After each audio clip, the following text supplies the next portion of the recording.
Hello. All right, I think it started. So I'm gonna do. Oh, yep. Okay, make sure that's good. I'm gonna do the Q&A live stream here. Kind of a not entirely impromptu, but sort of new setup on the laptop here at the studio. I've never streamed, so if there's any technical difficulties, I apologize. What's up, everybody? So first thing I want to say is I believe down in the description there is a link to Jordan's Jocular Junction. Jordan's like second YouTube channel. I'm gonna be playing. I think we're recording it. I'm gonna be playing a game of Cairn with a bunch of people. I'm not sure when it's going to go up on the channel, but you should go subscribe to it. I believe this will be... Well, no, I played on +1 EXP once, but one of the first times I've played on a live stream, so yeah, definitely go subscribe. I think it's going to come out like over 3 or 4 parts, so it should be pretty fun.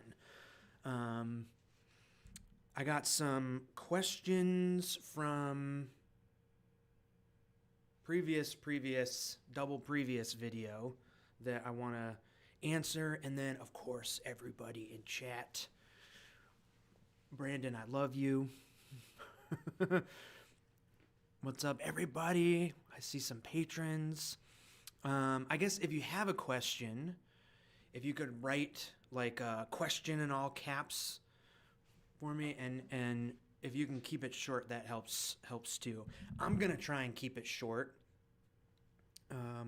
just so I have a tendency to ramble, so I'm gonna in the back of my mind, I'm gonna try and keep it moving here. So okay, Dean asked, can you tell us anything about the system you hope to design? So I have...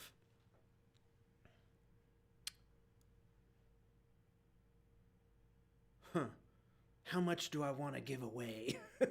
I think there's going to be a few topics that I'm going to keep under wraps during the stream. But I'll give little hints of stuff here and there. So the system, I'm not sure where I talked about the system I want to make. So I am starting to put together, because there's a bunch of games I want to make, but I'm starting to put together a document, just a Google Doc that has like my ideas of I guess what would be like a house system, you know, like if I had to design for a game, instead of being system neutral, like this is the kind of game I would want to design for, or this is the kind of game that I would want to run, sort of thing. And let's see, I'm trying to remember some of the things I wrote down. So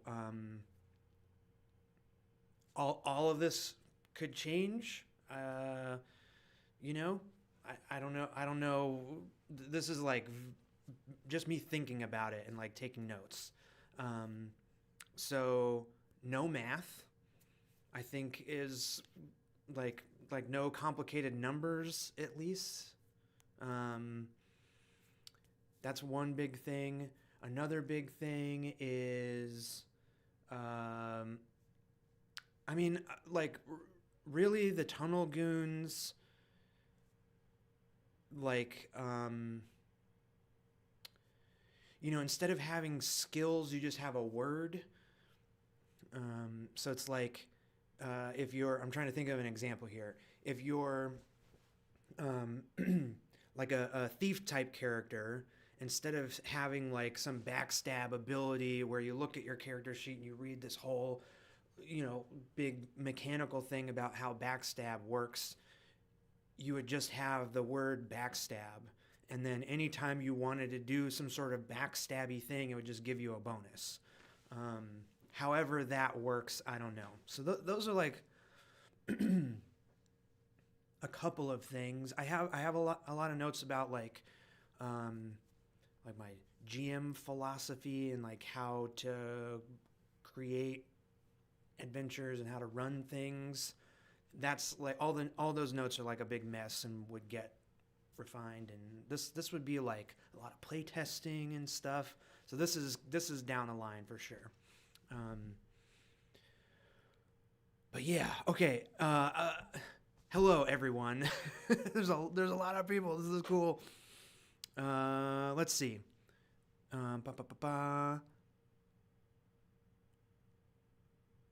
Okay, Tony asks, was wondering what game or system you play to keep things simple for your players. So, let's see. I've run Knave. I've run 5 Torches Deep, Tunnel Goons. Whoa. Why is it coming back? That's weird. All of a sudden I started hearing my own voice. But desktop audio should be muted. Okay, all right, I'm just gonna keep going.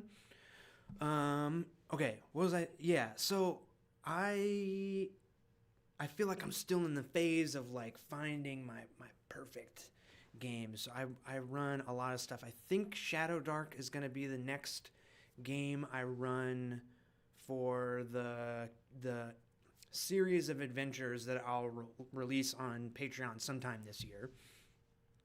So I'm excited to run Shadow Dark. I want to do a Perils and Princesses game with some friends here. I've thought about running Dragon Bane. The initiative system seems cool, but it feels like very much like an in-person initiative system. So I kind of got like caught up on Dragon Bane. I might run it for some friends here in town, but then I also have a Star Wars idea, something that I would run. That's another thing I'm sure I'll talk about later. I'm not tied to any one system. I'm interested in like more story game stuff. There's things I really like about Powered by the Apocalypse and things I don't like about it. I feel like I'm still figuring out all that stuff. So, yeah. Okay, all right, I'm gonna try and knock a few out. So I'm catching up on chat here. Ryan, what's up, Ryan? How you doing, dude? Got a big project coming up. Yes, the blank book. My blank book.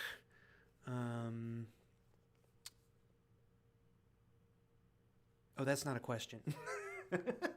Yeah, so I have a big Kickstarter coming up for what will be this book plus lots of other fun things that I won't talk about. So this is like a blank dummy book. If you didn't see in the I don't know if it was the last video, but it's maybe like kind of hard to see. Basically, a 200-page digest size hardcover book that will be coming to Kickstarter in a couple months, and I've been working hard on it. Very excited. I need to do like one more big drawing, and then I will announce it here on the channel. It's gonna be cool. YouTube's trying to get me to insert an ad. I'm not gonna do that. Yeah. Okay. Hello, everybody. Okay, Nimble Co. Yes. What's up, dude? What's important to have in a level 1 shot for new players? For new players, I think Um,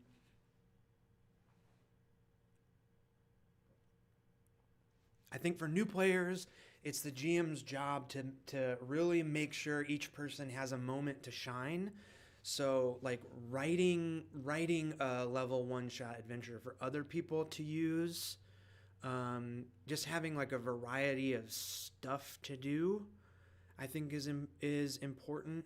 You know, so people like get a taste or whatever. And then I think for running for new players, it's just like really making sure everybody has their moment, because and then like all the other stuff of like making sure everybody's having fun and like working together, setting expectations. But as far as the adventure goes,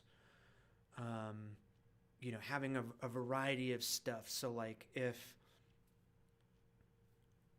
you get what I'm saying, you know what I'm saying. Okay, Jimmy Shelter. Planning any drawing tutorials in the coming year? Yes.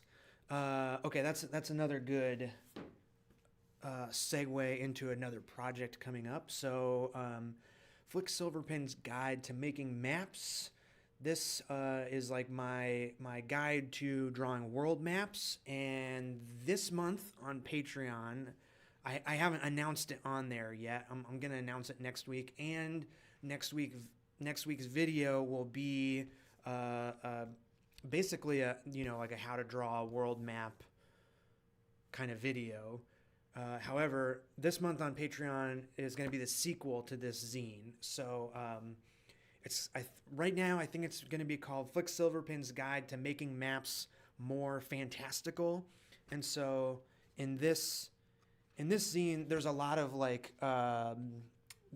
of tips for getting started with the map, like tools to use, how to draw,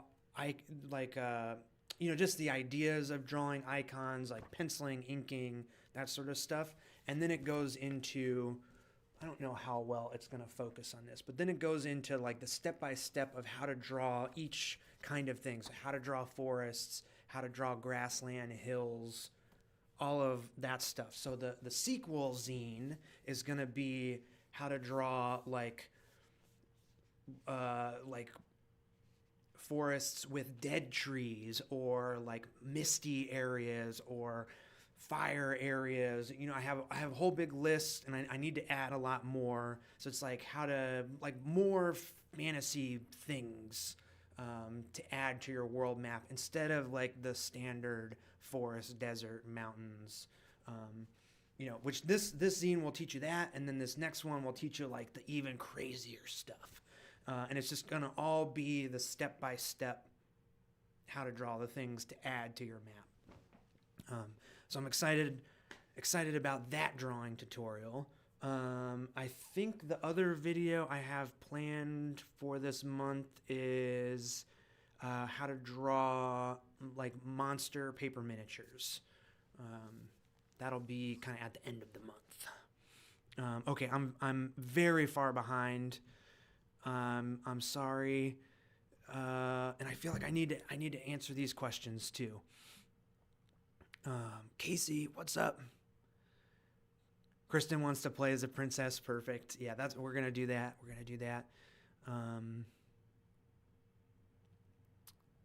Ran the 5th session of Animoids last night. Probably one more to go. Whoa! Yes, Jonathan, that's awesome. I love hearing that. Outbreak of the Animoids. It's lasted 5 sessions. that's amazing. Question, what's the next 80s property you will make zines of? It might be Star Wars. It might be Star Wars. It won't be Tunnel Goons. Maybe it will. Maybe I'll change my mind, but it might be Star Wars. Okay, Eric, what's up, dude? Name your top 3 Nintendo Entertainment System games that you think would make cool RPGs. Okay, that's not where this question was going. I have had the idea with no I haven't like made any like usually I have so like in my phone I have a notes thing where I just like put like a like notes app on my phone. Talking have a notes app on my phone where I just like if I have a like a little idea I'll just throw it in there to keep it good. And then I have a sketchbook. Then I have Google Docs where I'll like write out if I like like want to take notes or something, and then I have my sketchbook where I like really plan stuff out. And so I've had just an idea, no planning, but I think doing a solo Mega Man game, I think there's a way to do that. And I've also thought a solo Zelda game too, because there's as you know, Eric, there are lots of awesome Zelda, like play like group Zelda games. But I always think about, Zelda, like you play as Link and you go on an adventure, and it's always like a really solitary kind of thing. Like even Breath of the Wild was really solitary. Tears of the Kingdom felt a little less solitary because of the spirit, your buddies that were always running around with you. But yeah, I feel like maybe a solo. I think this year is the year I'm going to get into solo games and start figuring out that stuff. I feel like there's a solo Mega Man or Zelda game to be made somewhere. Okay.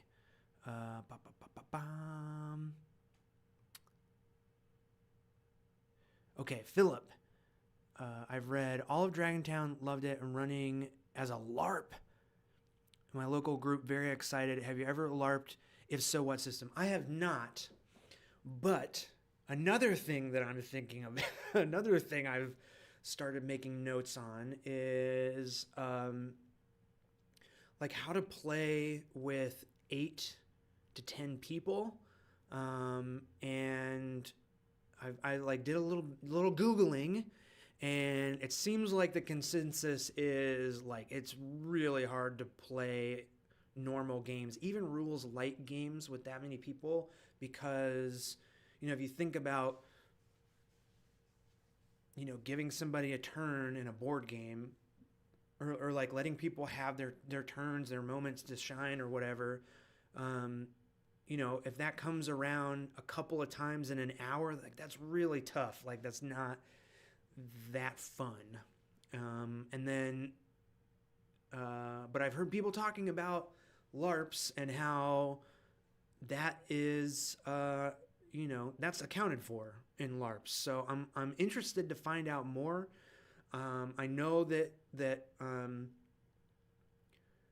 when you hear LARPs, most people think about dressing up, running around the woods, like throwing sandbags and yelling fireball and stuff. And I know that's not what all LARPs are. So I'm interested to find out more. I feel like I've started dipping my toes in the solo game stuff, and LARPs might be the next thing after that, because I really don't know anything about them, other than it's not all fireball or whatever. Diego, thank you. Man, everybody here, this is so cool. Pinflower ink. Yes.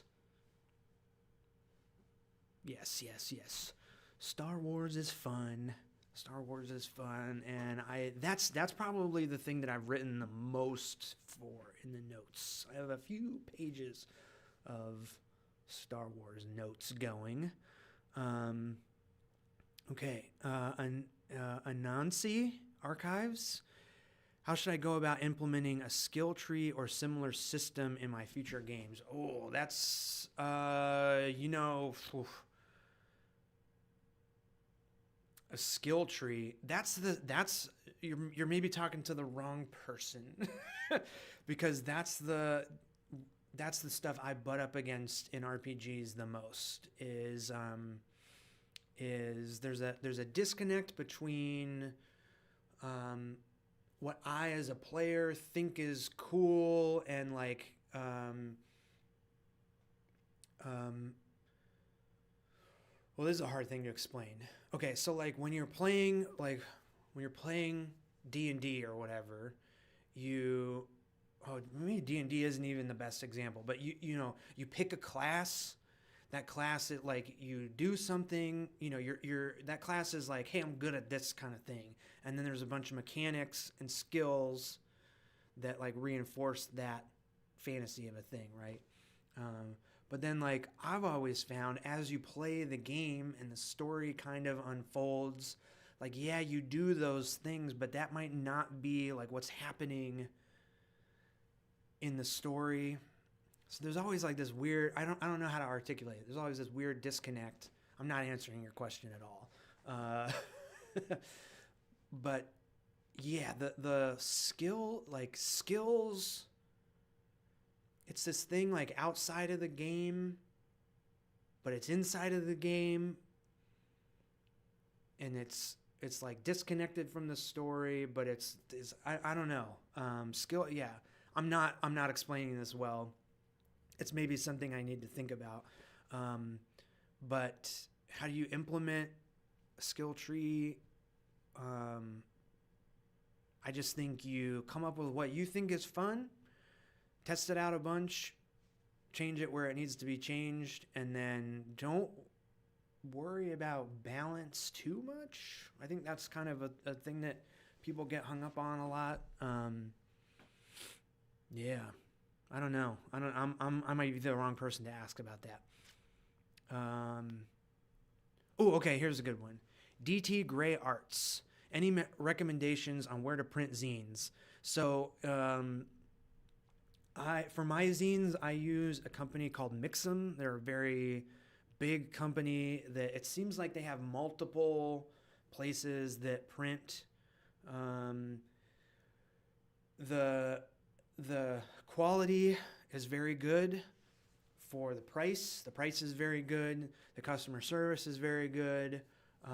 It is a big company, so if that, like in the zine world, there might be people that aren't down with that part of it. If you're not down with that part of it, I would say like finding a local place, and like forming a relationship with a local place is probably the best way to go. But I use Mix'em for all of my stuff. Okay.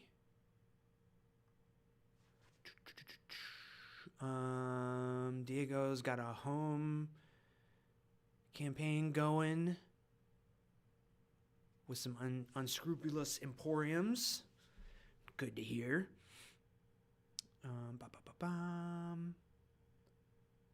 Okay, I'm trying to catch up here.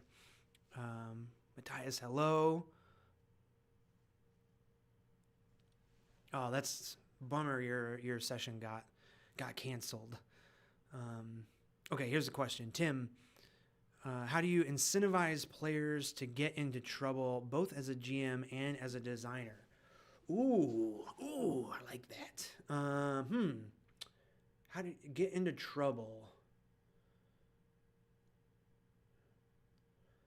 That's a good question. I don't know that I've actually thought about like actively doing that. The group that I play tested stuff with the most, their dynamic was if you just antagonize them a little bit, if you have an antagonistic NPC, that just, they it's not that they would do like stupid things, but they would be riskier with their actions to get back at an antagonistic NPC. So that's like the answer that comes. I don't know. I got to think about that because that's a great way of like as a designer trying to think of those things to put in the games. I don't think I've ever like thought of that, like, okay, I want people to get into trouble. But that's like where the fun happens in these games. So that's absolutely what I should be thinking about. I'm definitely gonna think about that more. Yeah. Yeah. I like that.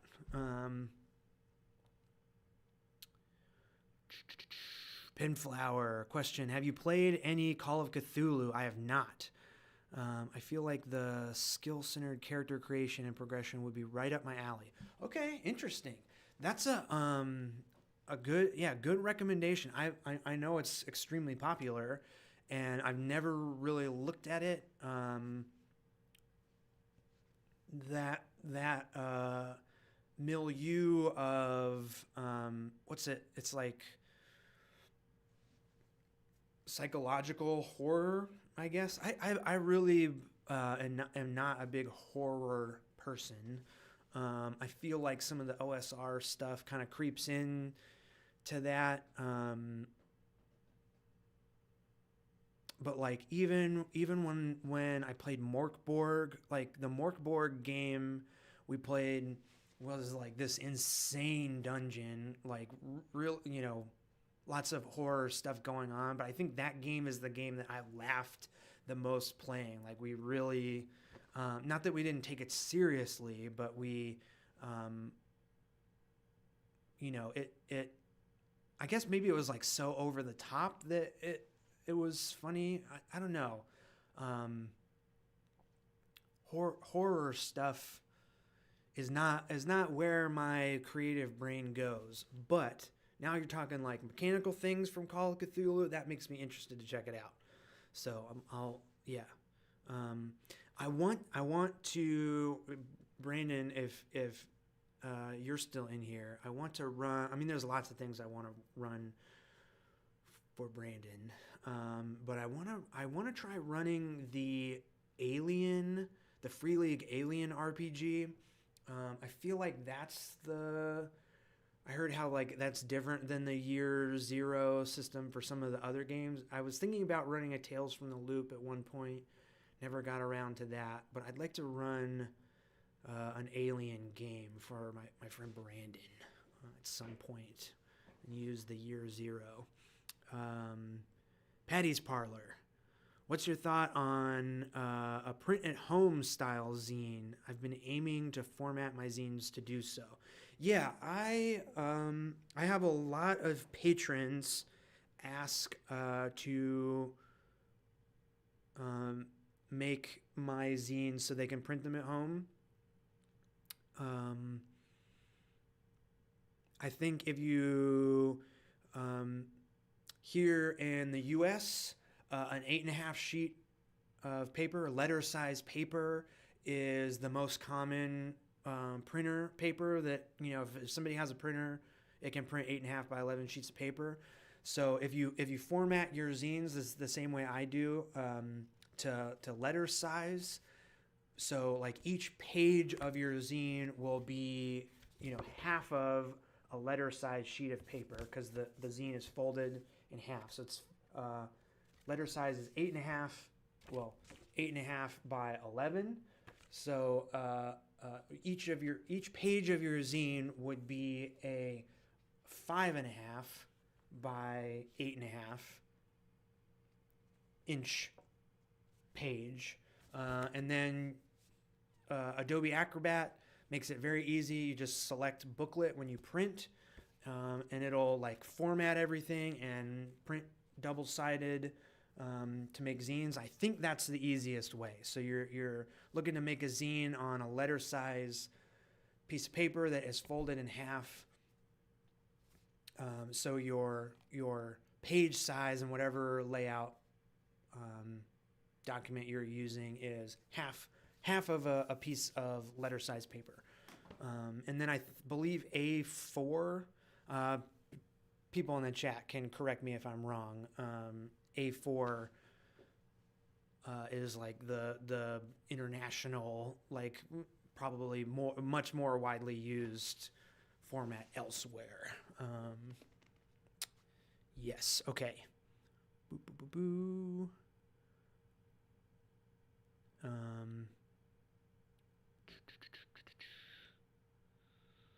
Oh yeah. So Diego writes, tell them play your character to play their character like you're driving a stolen car. That makes me think of a good way to get players to take risks is maybe like give them a really good choice of like they're do something that their character really puts something in danger that their characters really oh my gosh, the words are exiting my brain but not through my mouth. Put something the characters really care about in danger, and that'll get them to take risks. That's maybe the most obvious thing. Okay, yeah. Chini. Hello, Chini. What's up? Okay, I'm gonna catch up. Yeah. Dang Dungeons, Lex. Aliens totally worth running. Stress mechanic is A+. Yeah. I heard a little bit about it. I'm excited to play Cairn with you later this evening. I need to pick my character too. I'm even though I haven't said anything in Discord, I'm got characters to pick. Free League's awesome. Yeah, I want to run Dragonbane at some point. One Page Dungeon inspired me to create my own. Is it possible to make a video showing how you illustrate and format your zines? I'd love if I could create one as nice as yours. Yeah, okay, so like straight up tutorials are very tricky and difficult to make because I think there's people on YouTube that make like if you have a question for something specific that you need answering about something you're trying to do, like as in a layout or an illustrating or it's covered on YouTube already, right? Now I know that maybe like making a tabletop role-playing game zine might not be specifically covered, but like making a zine is definitely covered, right? And there's lots of different programs and stuff. So I feel like when I do a really specific tutorial, when I've done them in the past, I don't want this to sound weird, but like because I'm a professional, I do this every day, all day. I'm using expensive software. I'm using expensive tools. So when I do like my drawing stuff, I try and take that part out of it. But as far as like the technology stuff where I do layout, like I'm not using like entry level stuff. So I feel like that really narrows down who this is helpful for. So I don't know that I will be doing that, is what I'm trying to say. We'll be doing like an in-depth tutorial about how I do things. What I might do in the future is something like this, where I live stream and just kind of work on something. If I have something small, like the postcard dungeon, I could like maybe do a live stream where I like maybe I would make a video drawing the map, but then I might do a live stream where I scan it in, color it, and then do the layout all on the live stream. Like that could be something cool. And then you could kind of see how my process works. I don't think my process is the best, even though I use expensive, Adobe stuff and flipping between multiple programs and all that. I don't know my process is the best, but it's like what I've got down. And the other thing is like, this frustrates me so much. I'm so locked into the Adobe system of stuff because I draw in Photoshop. I do t-shirt designs in Illustrator. I edit videos in Premiere. I do layout in InDesign. Like, I'm on those 4 programs nonstop. I love the idea of, getting away, like using Infinity Publisher to lay out stuff. But then, so if it was just that, I feel like I could move away and then, work in some other programs that would maybe be better to share with people than Adobe. But because I have those 4 things that I'm in all the time, like the idea of moving, like learning 4 different programs is like, I don't know. I can't do it. There's just not enough time to do it. So I feel kind of stuck with Adobe, and it's maybe not what I would recommend as like getting into doing layout, like doing any of those single things. Like, I probably wouldn't recommend Adobe. Yeah. Okay. Yes. T.O. Most Frio. If Thanos were to snap his fingers and make you CEO of Wizards of the Coast and somehow independent of Hasbro, what would you do to change the tide of D&D? Interesting. I have never even considered this, and I love this question. Wow. Okay. I would...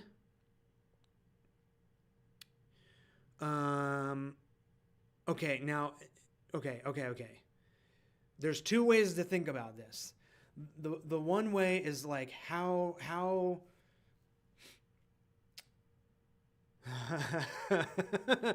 okay, I'm not trying to like bring up drama or anything like that. That's a fun question. So the one way is like, how do you make D&D the most successful? And then the other way is like, how do you make it the coolest? What I think is the coolest. And maybe long-term, the coolest is what would make it more successful.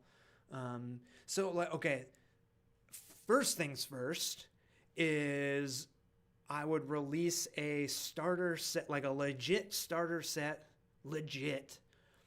that pared down the rules, had GM advice, like real GM advice. I think from the first starter set to the newer one, I forget the adventure in there, but the newer one, the GM side of it is much better. So step 1 would be making a legit starter set. Step 2 would be making the tools of playing at the table really good. I'm very interested to see what they do with the new DM's guide because of that. Like, hopefully they do something. And then what I would really do is, and they kind of do this, but like, what I would really do is get a bunch of creative people that are making awesome stuff and say, how can we give you a shit ton of money to make cool stuff for D&D? If I was running the business of Wizards of the Coast, that's what I would do. And I would focus very hard on making the books as easy to use as possible. Everybody loves a big honking 200-300 page book with tons of stuff in it, but those books are just not easy to use. And that's what I think, Wizards of the Coast would start making zines is what I'm saying. I could think way more about this and probably like have a whole whole like business plan. But honestly, it's like, yeah, finding the coolest people to make the coolest stuff and then making it super usable and helpful. Yeah. Yeah, we can get into it. That's a fun question. All right. Boo, boo, boo, boo. Matthias, yes. Super secret book project. There will be a announcement about that early next month, and then the Kickstarter will follow a couple months after that. Is how that's gonna go. I think right now. Excuse me. That's the plan. And what I will say is I am about to send the next Wednesday is kind of like my deadline to send the like final written manuscript. That's what we call it in the book world. But everything is written to the editor. He's going to spend a couple weeks finishing up the editing, getting it all good, cohesive, all of my crazy, all over the place words and stuff. While there's like a few illustrations left to do. Like there's 12 chapters in the book. Each of the chapter like kind of chapter dividers is a double page spread. I need to like do the illustration for those 12. And then there's like maybe 10 other illustrations that like need reworking to like fit into the layout better. And then the inside of the book is done. So when this Kickstarter launches for this 208 pages book, the book is done. So it's when the Kickstarter happens, it's gonna be a month, and then the book will be at the printer before the end of the Kickstarter.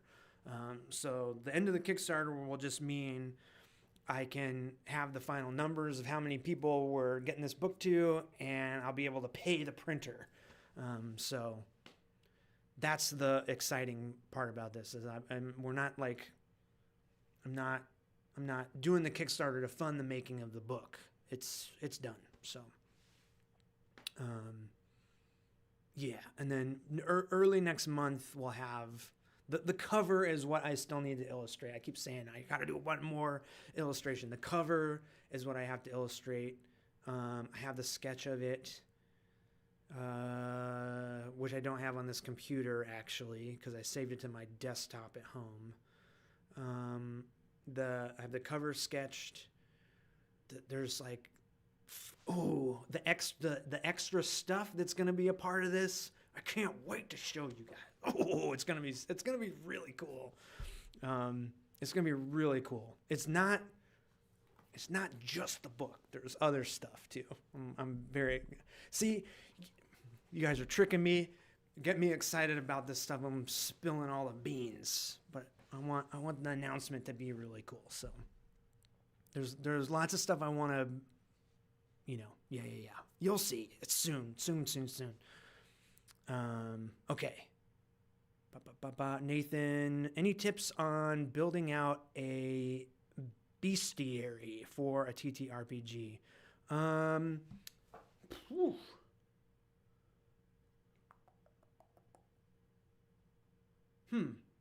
Any tips? I think just having a variety, right? Like, making sure you got a bunch of different monsters. I know a lot of people really like to, even in Shadow Dark, there's like the brute and the is it minion or and like sniper and like the heavy frontline people and the squishy backline people and like if it helps to use that as like to make a variety of different monsters. I'm trying to think. My favorite monster stuff is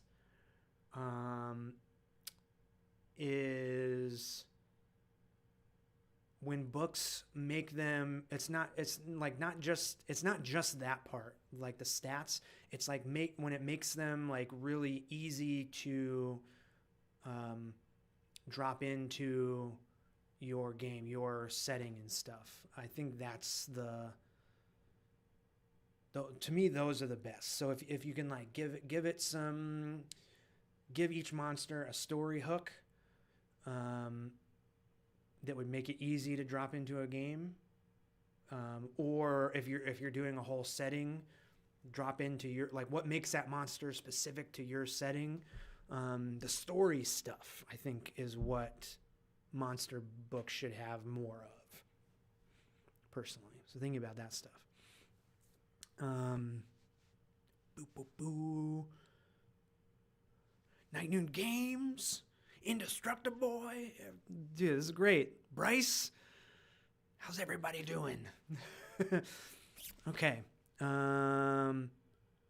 Postcard Dungeon, perfect for level 0 funnels. More one-session dungeons would be great. There are definitely more single-session dungeons coming this year.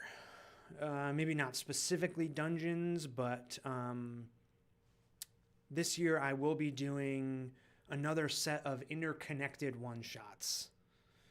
I think that's the easiest way for me to explain some of the Patreon plans for this year. Question.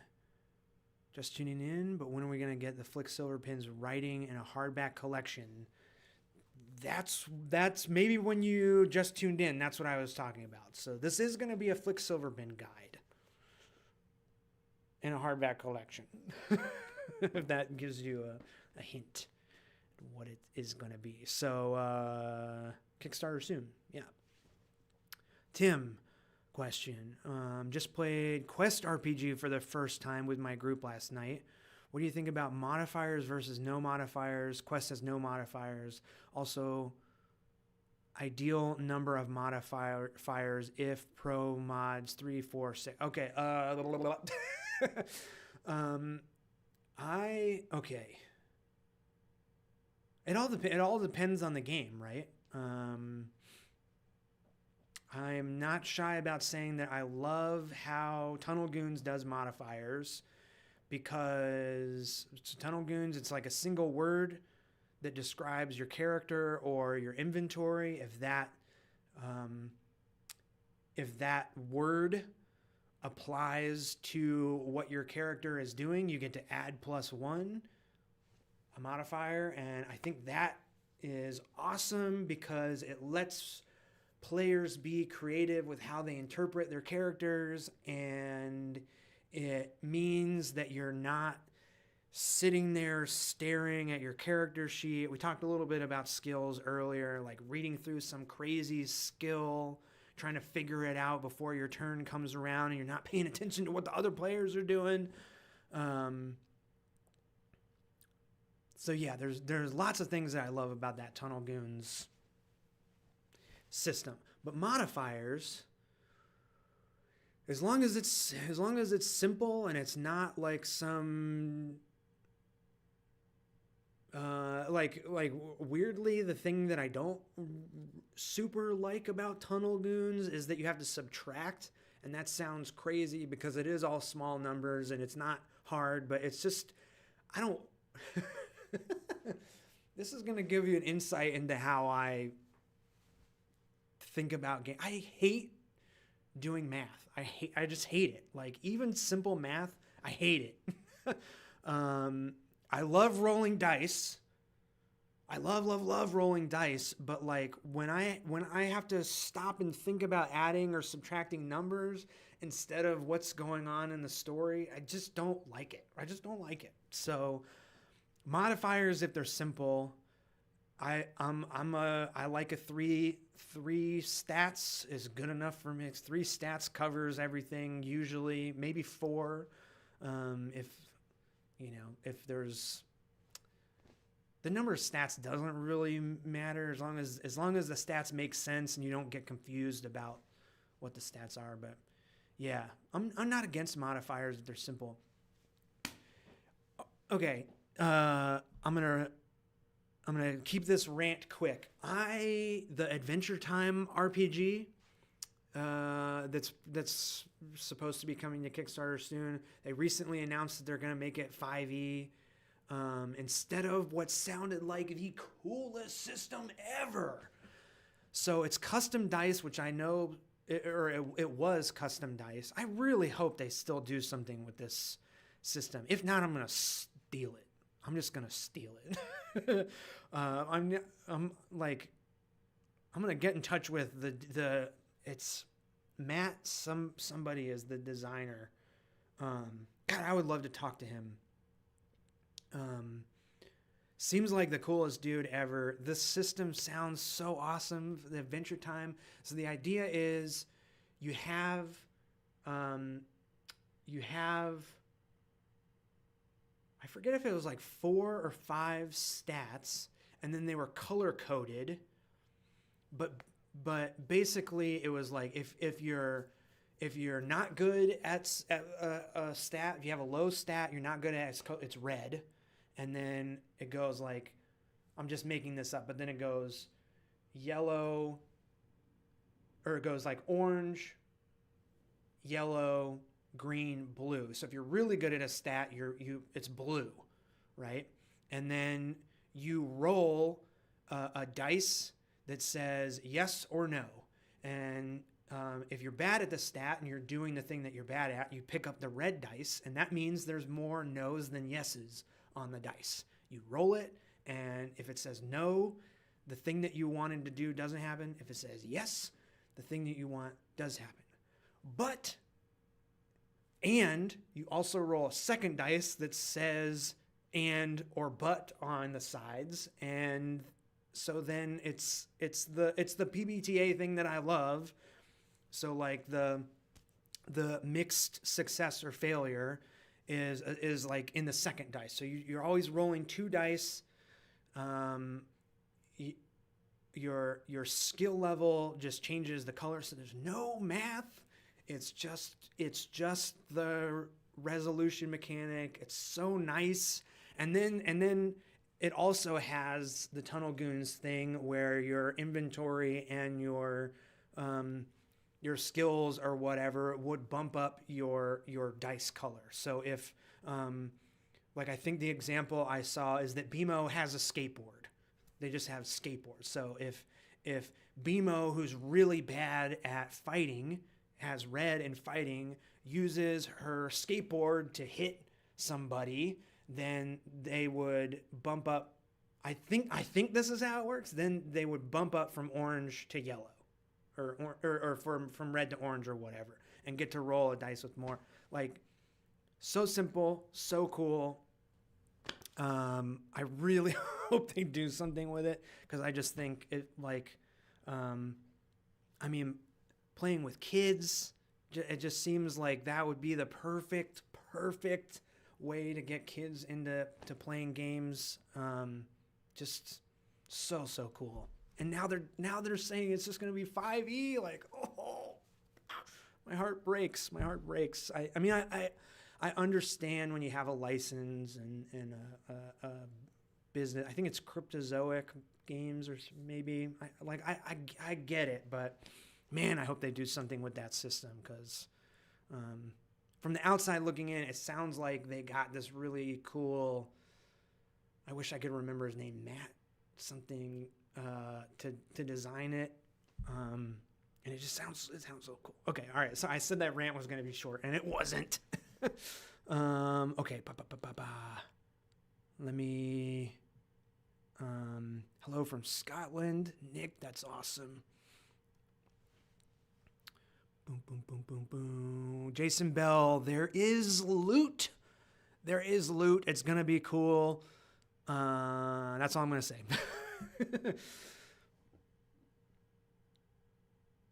Normalize the single session dungeon. Yes. Okay, actually, I had a question here from the last So Ian wrote me a question that said, what advice would you give someone who's just starting to... oh, no, that's not the question.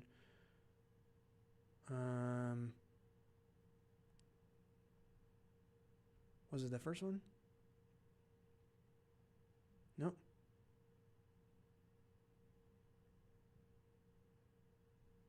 Shoot. Oh, here it is. Okay. Arthur said, have you ever done a mega dungeon? How would you make various interconnected maps look fresh and have variety? So I've never done a mega dungeon, and the idea of running a mega dungeon is not that appealing to me because of the variety thing. And I think the way, if I ever did one, because I don't know, the exercise of it seems cool. You know, Dungeon 23 and 24, all that stuff. It seems cool, and the idea of mega dungeons is cool. It's cool, like a huge dungeon that you explore for a whole campaign. Like that is cool.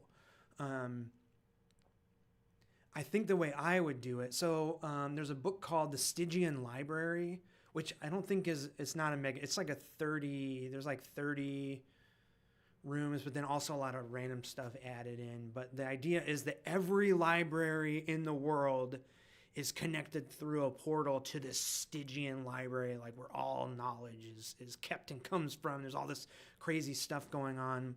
And I think having some sort of premise like that would make a mega dungeon cooler, where it would make... My problem is, like, if I'm going to do a dwarf under the mountain mega dungeon, it would just be a really big dwarf under the mountain thing. It would get kind of old after a while, right? Like maybe if you really thought about it, like you could come up with a bunch of different rooms. I'm sure that there's people that have, but I feel like just that would get old maybe. So I think having some sort of way to like get other places, like some sort of story thing where every location in this mega dungeon made sense to be there, but then you could still have variety. That's, I think, the key to a cool mega dungeon. But I personally like making the one-shot kind of things. And then like my plan for the next thing that's bigger than a one-shot will still be one-shot locations connected together. So like variety of places, but it all connects together because to make sense. I get hung up on like rooms in a dungeon need to have a purpose besides what they, you know, like whoever built this dungeon made this room for a purpose. Yeah. Okay. I get hung up on that stuff. So, boom, boom, boom, boom, boom, boom, boom, boom, boom, boom, boom. What kind of resolution mechanic are you using for my game? I don't know yet. I haven't like really started. It'll involve rolling dice. Okay. Love to hear about hardback.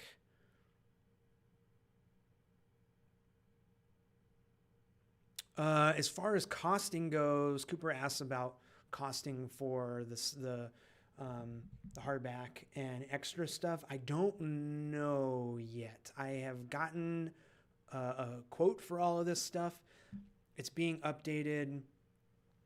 The book you can expect will be a regular price for a 200-page hardback book. I don't know what it is exactly, but it'll be kind of the norm. And then I should clarify and say the norm for a person doing this themselves, a small publisher, not a Wizards of the Coast who is printing like hundreds of thousand number print runs. So just to clarify, we're not. Actually, it'll probably be kind of similar to their books when they're not like crazy on sale, but it'll be priced fairly. For the box, I'm not sure. I just gave away. You guys got me talking about it, and I gave it away. Yep. Okay. Moving on. Dang it. Tio Most Frio. Again, consider making a texture pack for a map making software like Incarnate, Wonderdraft, Roll20. I would Hex Kit is something that I have thought about making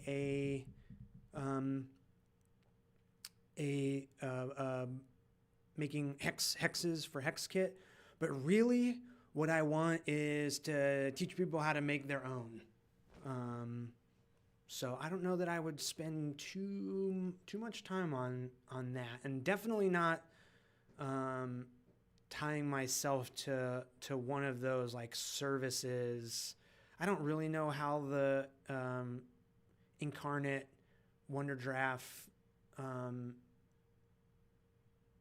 they do have subscription things, right? Like I don't think I would want to be tied to one of those things. I would want to make a more free or low priced thing if I did something like that. Yep. Adventure Time.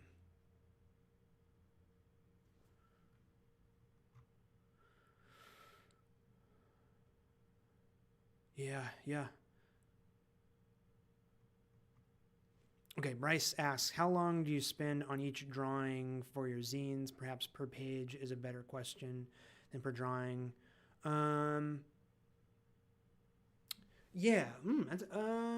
Let's see. So, it definitely depends on the drawing. And usually I do everything like on a 2-page spread. So I do the layout in InDesign with the text. Get the text into the InDesign template all laid out, and then I leave spaces for the drawing. And then I just take a screenshot of the InDesign. This isn't exactly what you're asking, but I'm going for it. Take a screenshot of the InDesign spread, bring that into Photoshop, and then I do do the drawings in the space that I have based on the layout. I would say a 2-page spread, usually like a 2-page spread has at least 2 drawings in it. So it really depends. Anywhere from, if it's a really easy one, maybe 30 minutes. And then if there's a lot of drawing or the trickier drawings, like it could be like 3 hours, maybe 4. I'd probably say 3 for a harder one. So it's like drawing a single illustration. Let me grab an example here. What's a good? Let's look at Miraculous Markets. So, well, this one maybe isn't good because I illustrated a bunch of. So like the King's Glow apple. It's just a black and white apple drawing. Like that probably took me 5 minutes. But then like the character drawing of, is it Nikki? Nikki. This little rat merchant dude. That maybe took 30, 45 minutes. Not crazy complicated. But then like this full page drawing, I don't know how well you can see it or it focuses on it, but of what's this one called? Nosher's Monster Grill. I'm so bad with names, I can't even remember the names I came up with. But like this full drawing, this probably took like 2 hours, probably. So, yeah, it varies wildly. Boop, boop, boop. Yeah, yep. Follow up to the map making question. Would you ever consider making STLs for stamps to make physical maps? Oh, that's interesting. Ooh, I have never considered that. Stamps. So it would be like HexKit, but a physical version. That sounds kind of fun and cool. The logistics of like making that STLs. That's interesting. That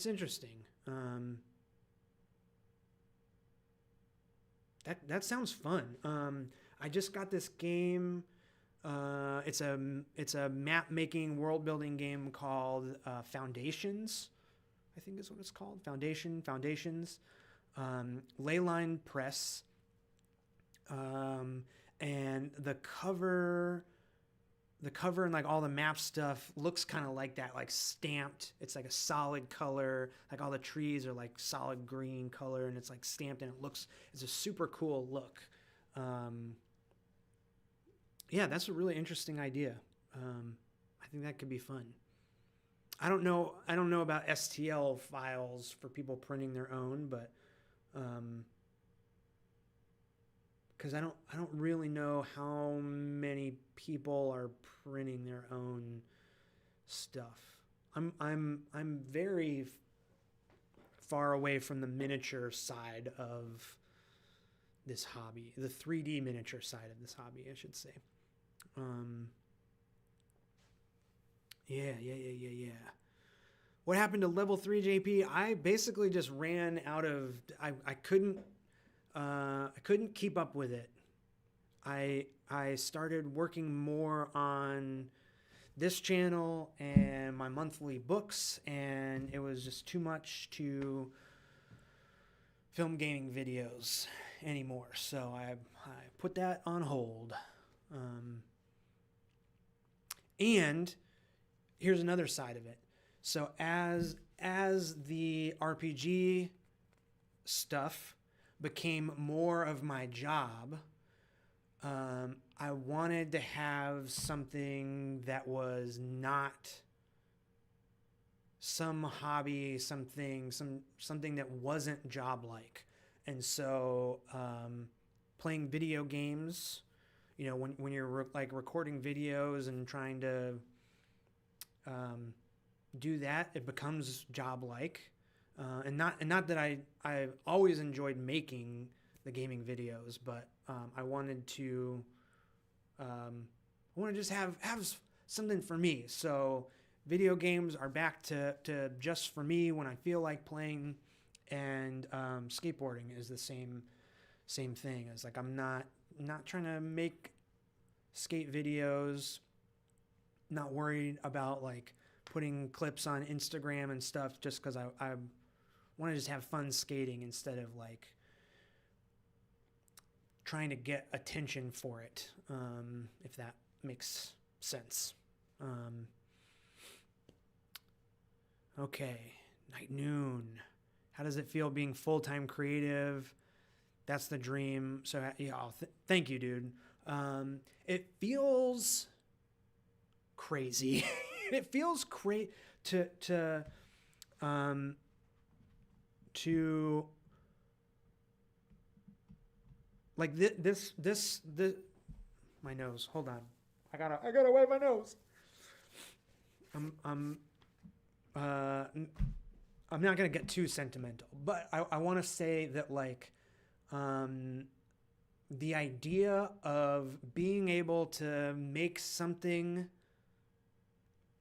and the way it's set up is like every month for me, but being able to like make videos about things that I'm interested in, make zines about things that I'm interested in, and then have people also interested in the things I make, like for real interested, is crazy.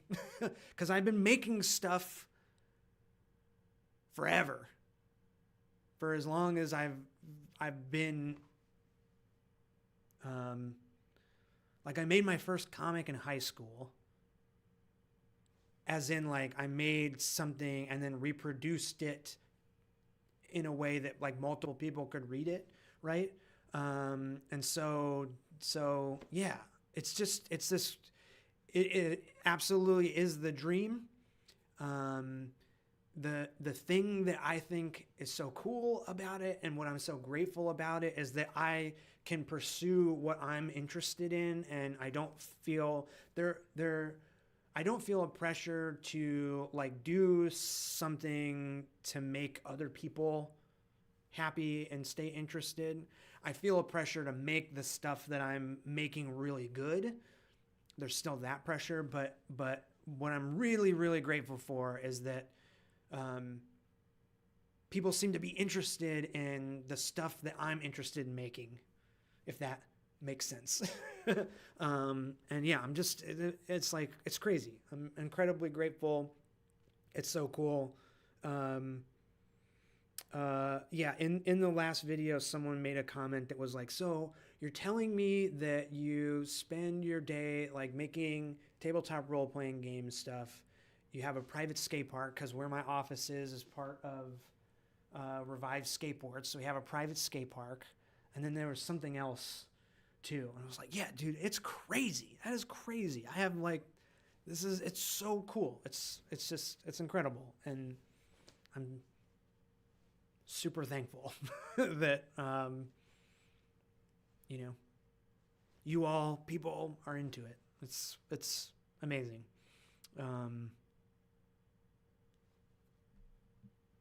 Leyline just released Horse Girl too. I gotta look at that. I'm not familiar, but I was really impressed by that Foundation's.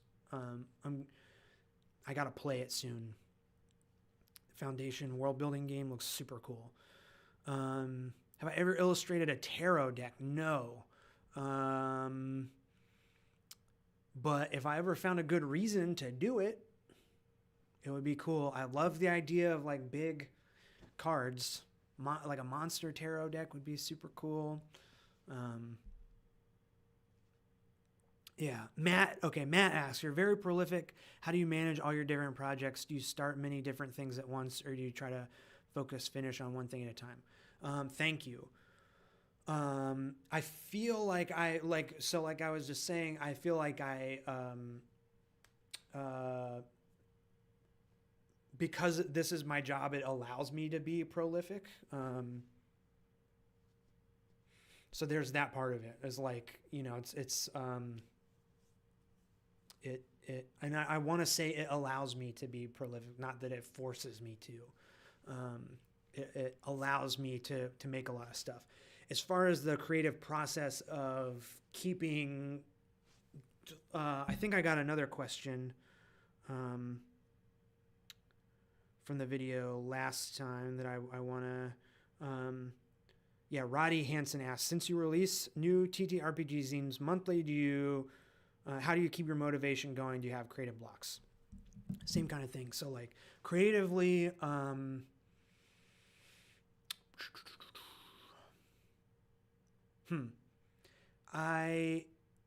so it's kind of like two part. Like the ideas are always coming. So like I said, I have a bunch of ideas in various stages of, you know, just a single sentence note on my phone, or, you know, a Google Doc with a couple pages of, you know, random ideas or things in my sketchbook. That stuff kind of happens all the time.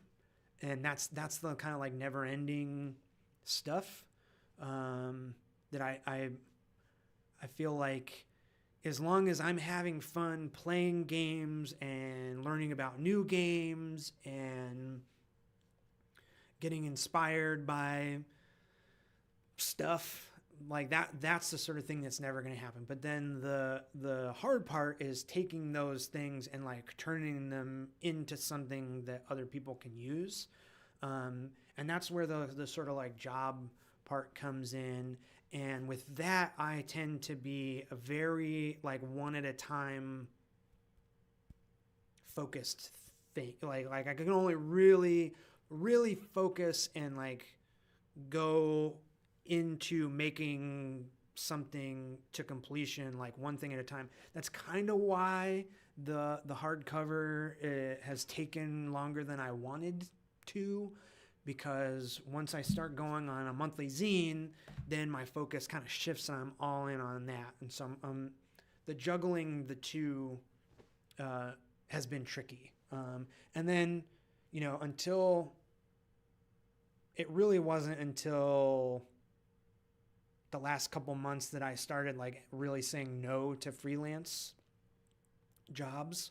You know, so like when freelance would come in, I'd have to, you know, wholly focus on the freelance thing. And yeah, so when I think that explains it, right? Yeah. I'm very much one at a time when it's not just the little ideas that are constantly coming. But I hope that answers the question.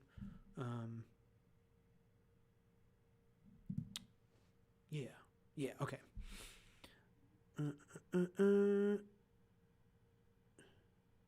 Love the zines, right on. Does Flick Silverpen have a playlist he listens to when writing? That's a good question, Jedward. So when I was making the Teenage Mutant Tunnel Goons, the Ninja Turtle inspired Tunnel Goons hack, that I've like listened to, I think on my Spotify like yearly thing, like the Mutant Mayhem soundtrack. It's like a Trent Reznor, Atticus Ross. Is that Atticus Ross? I think that's, yeah. Soundtrack. That was like my number 2 something on my Spotify, because like the couple months that I worked on that game, that's like all I listened to. So it's kind of like by project. So trying to think of some other things that the Last Ninja 2, if you get on YouTube and you search Last Ninja 2 OST, original soundtrack, that'll pop up. That's one of my favorite like video game soundtracks. I listen to that one a lot when I need something that doesn't have words. You know, Super Castlevania, Donkey Kong Country. If I'm feeling like I want to, I don't listen to it as much, but the Mega Man X games, those soundtracks, like Super Nintendo era soundtracks might be the sweet spot for me as far as video game soundtracks go. Mario RPG, you know, all of the like RPG ones that are super long. Those are good. Like when writing, when I write, I can't have lyrics and stuff. Yeah. So hope that answers. I don't make like specific playlists or anything though. I just kind of look up what I'm feeling.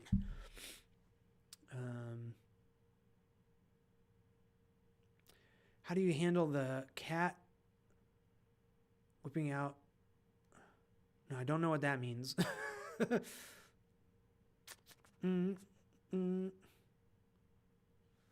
Will there ever be a restock of the D20 Wizard pin? Probably not. But maybe I'll do... I always like drawing wizards, so I might do another one at some point. Yeah, that's one of the... So, like, some I don't know what the term is, but, like, so... I think I ordered 100 of those pins, and it probably took like a few years to sell them. So I'd have to order 100 more kind of thing. So I don't know. Well, Maybe. I applied to have a Gen Con table, but I didn't get in. I didn't get into Gen Con, which was a bummer. At least as far as I know, I didn't get an email back. And I thought I did like a really good. I made like a really good application, and I yeah. So I did. That's kind of a bummer. Didn't get into Gen Con, but my idea going into this year is that I would be tabling at some conventions. I really wanted Gen Con to be the first one because it's within driving distance of where I live. So like I'm thinking about PAX Unplugged. I'm thinking about it in December because it seemed like people really liked that one, but that's like it's kind of in driving distance, but like I mean I'd have to drive to it.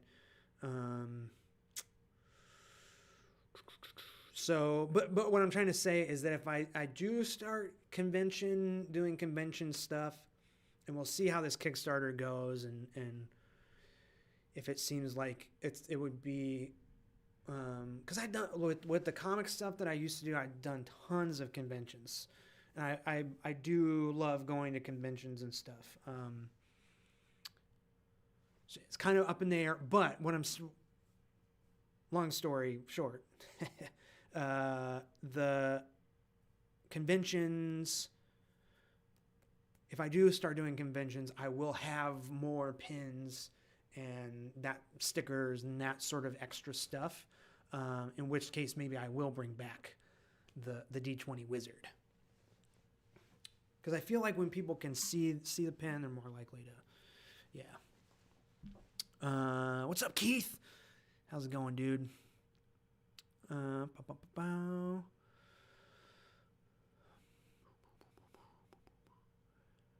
How do I avoid burnout? Min. Yes, that is a good question. I don't think So I get burnt out when I have to do too much in a short period of time. Was what I've learned about myself. And actually, to be totally transparent, I actually just started a career creator coaching class. I'm doing it once a week, and it's meant to like, it's not therapy, but it's almost like therapy, where it's coaching in a way that's like meant to help me understand my feelings about creating and all of this stuff. And part of that is to help me not burn out. Like I feel so motivated and I have so many ideas, and I want to work a lot, but I also want to have a good balance of life and other things, and I don't want to burn out. So that's something what I'm trying to say is that's something I'm very much trying to figure out, is how not to burn out. And I'm trying to think of like some practical things that I do. A big thing, like I said, because this is my job now, I feel like it kind of allows me the time to work on stuff. And I think figuring out, it's not easy. I don't have the answer, but I feel like figuring out how to manage your time, so you can take breaks, can recharge, can go elsewhere to get inspired, play game, but then also have enough time to work and accomplish the things you want to accomplish. I feel like that is the key to not burning out. Easier said than done, though. So I think that's all I got right now. But hit me back in 20 weeks or 19 weeks, and maybe I'll have more insight into all of that stuff. I'm taking this stuff seriously though. Like I'm investing in, I'm doing this 20 week program to like make sure that I take care of my brain and my creative energy and stuff. So, have I ever dabbled in clock punk or diesel punk? I have not. I definitely don't have any advice writing in those genres. I figure at some point fantasy stuff will get old for me, but that's like what I love, and there'll be times where I go off in other genre areas, but like even like the sci-fi stuff I like. It's like it's not really sci-fi, it's fantasy, like the Star Wars versus Star Trek. I think Star Trek is very cool,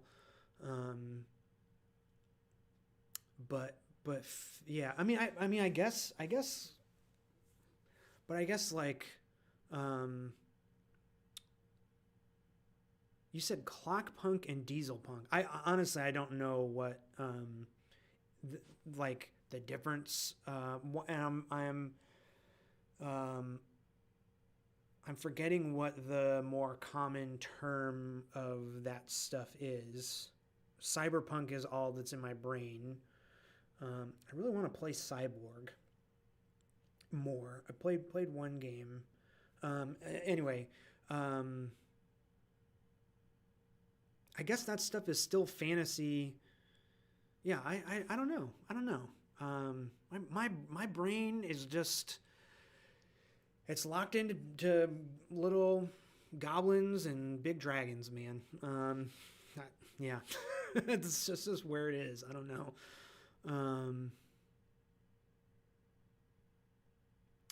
Do I prefer to create my own dice mechanic for a game or use existing mechanics? Thanks, Brandon. I don't know. Mechanics. I realized recently that I for a long time was like, I don't care about like make it as light and as like get mechanics out of here. Like I want the mechanics to only be there to reinforce what's happening in the fiction, right? And be as out of the way as possible. Like the more time I'm spending, this is why I ranted about like the more time I'm spending thinking about the numbers, that's out of the time I should be thinking about whether my character is slashing the sword or shooting the arrow or what, casting the spell, whatever. Like the numbers aren't the thing. The shooting the arrow is the thing, right? So for a long time I was like bleh on mechanics. Like I just don't care. But I don't think that's true because I play a decent amount of Marvel Snap. I play a couple games a day. Couple games a day. And I think I was explaining Marvel Snap to a friend and I was getting into it. I was talking about like my friend Steven, he runs a comic shop. So he had heard Marvel Snap. He's interested in, he has an interest in Marvel stuff because he runs a comic shop. And so I was kind of explaining to him that the really cool thing about Marvel Snap, besides it being like a very simple, short card game, you can get in, get out. You only have to have 12 cards. So it's easy to make a deck. It's not overwhelming. It's all the good. It's the light stuff that I like in games. But the really cool thing about it is that each of the cards is a Marvel character, and the mechanics of the card reinforces what makes the character cool. And explaining that to him made me realize, the mechanics, when it's right, when it goes good, can reinforce the arrow shot, the spell casting. And so that's something that I hope I'm articulating that correctly. And that's like why rolling dice is fun, right? Is like when you get, like I play in the Shadow of the Demon Lord game, and I have big problems with that game. Like the spell, by the end of the game, you have these crazy huge spells that you're trying to read through in the middle, and you want to, anyway. But the cool thing is that once you figure it out, and then it's like, okay, now it's time to roll 17d6, and you get this huge number, and you're like, yes, so like, that's the fun. The rolling the dice is fun. I think I lost track of the root of the question, but hopefully,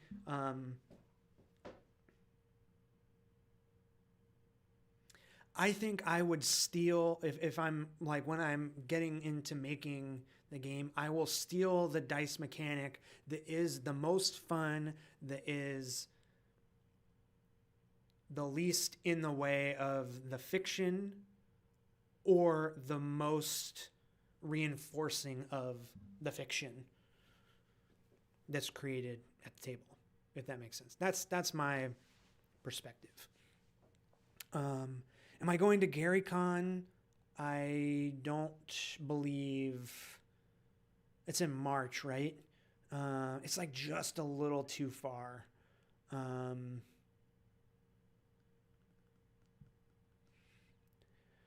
To drive. It looks really cool. It looks really cool. Not planning on it right now. Maybe in the future. Boo.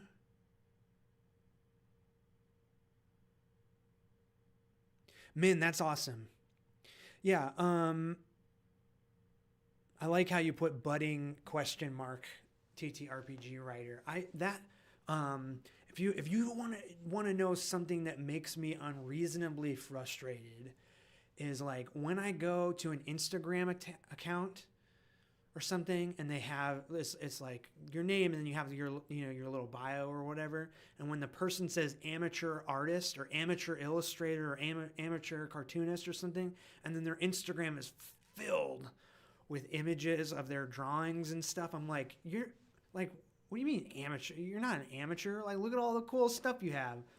So like, and that's like, if you have written in a Google Doc your own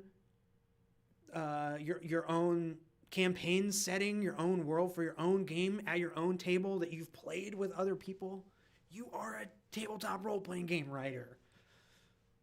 You are. It's not you. Yeah. I'm not gonna get frustrated. I almost got frustrated, but it's just like, yeah. I want people to like. It's not hard to do it. There's roadblocks and things that will get in the way, and it might not. When you're starting out, when you're starting out, and it never ends, but the vision you have in your mind isn't always what you can put out into the world, but like, but you can do it. You can do it.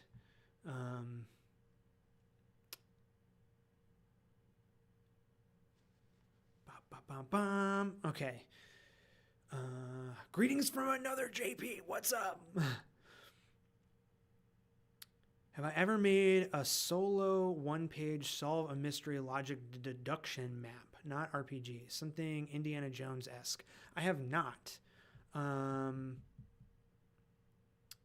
That's interesting, though. I feel like logic and deduction is not my strong suit creatively. But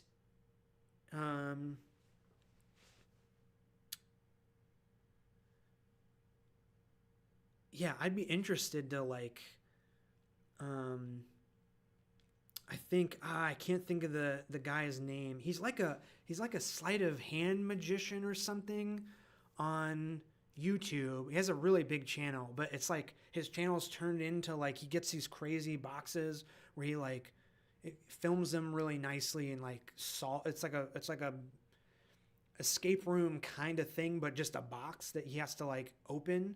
I love watching those. I'm blanking on his name. But like stuff like that, I think is super cool. I don't know if I'm I've never had an idea to make something like that, but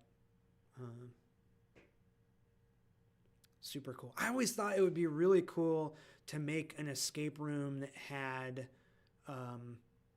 some like tabletop role, like where you assume a character somehow, and like you have to like be a character, and that will help you solve the room or something. I always thought that would be kind of cool to make something to like make an escape room a little more not interesting, but like a little more story based somehow.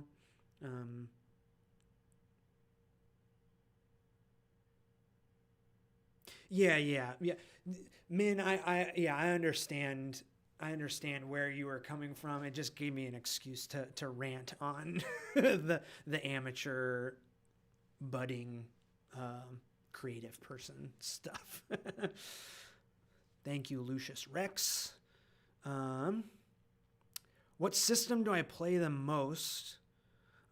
Or what system do I imagine when I'm writing system neutral adventures? Flick and Asterlin especially. So with Asterlin Odyssey, I play tested that using oh my gosh. I'm blanking on names. Hold on.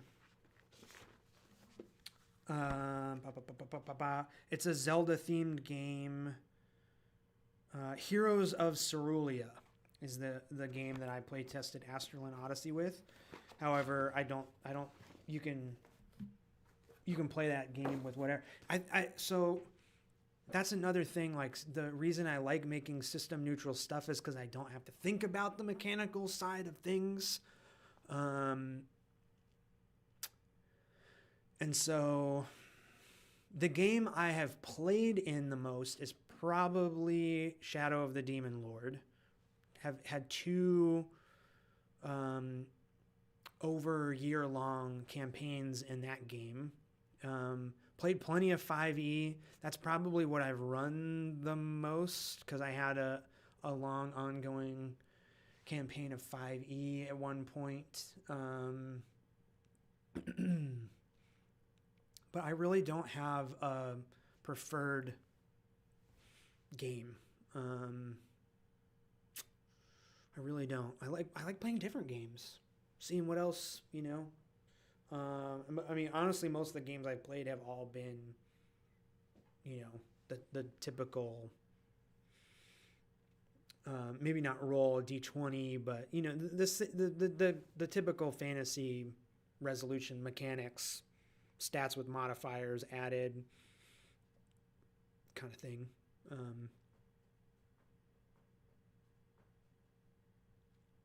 I will say I like the creativity that happens in the OSR adventure area. I don't enjoy the stat tracking, or not stat tracking, but like the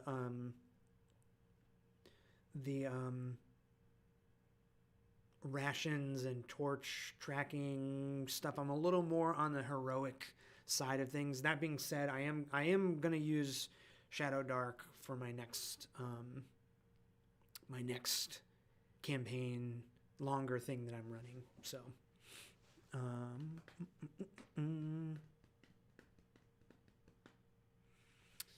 teach high school ceramics and use RPG-esque room mechanics to introduce each new lesson and tie in the projects together into a narrative.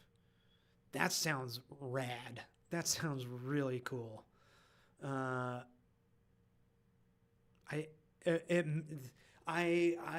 can almost envision what your class is like based on my time in art school or in high school ceramics art class. And yeah, that sounds really awesome. Yeah. To our teachers. Yes. Okay. Well, I think I've gone over 2 hours here. So I just want to say thank you all so much for coming and asking questions. And this was a lot of fun. I'll definitely, I'll when this book stuff happens, I imagine I will be doing many more Q&A live streams to answer questions about all of this stuff. So look forward to that. I am going to go get ready to play Cairn with some new friends. I think if you're on the computer, I don't know how it works on the phone, but if you're on the computer, you can look in the description, the first link to Jordan's Jocular Junction channel. The game I'm playing tonight is going to be on that channel eventually. I'm playing Cairn, and I don't know what my character is going to be, so I got to go figure that out before we play. But yeah, thank you so much for hanging out. This was super cool. Really appreciate it. And I'll see you in the next one. See ya. End it.